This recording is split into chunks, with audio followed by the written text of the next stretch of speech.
பாலச்சந்தர் அவர்களால் நடத்தப்பட்ட நடிகைகளுக்கான ஆடிஷனில் கலந்து கொண்ட 150 பேர்ல ஒருவராக கலந்து கொண்டு முதல் இடத்தில் தேர்வானார்.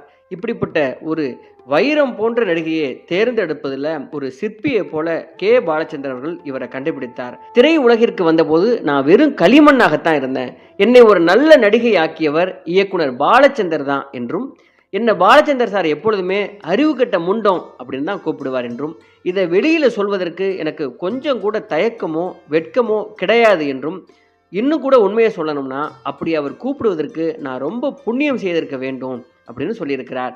பாலச்சந்தர் இயக்கிய மரோ சரித்ரா என்ற படத்தின் மூலம் சினிமாவில் அறிமுகம் கண்ட இவர் அந்த படத்தில் நடிகர் கமலஹாசனுடன் இணைந்து நடித்து பெரும் புகழ் பெற்றார். இவர் நடித்த முதல் படமே மாபெரும் வெற்றி படமாக அமைந்ததோடு மட்டுமல்லாமல் இயக்குனர் பாலச்சந்தர் இயக்கிய 15 படங்களில் நடித்தவர் என்ற பெருமையையும் கொண்டார். சென்னையில் உள்ள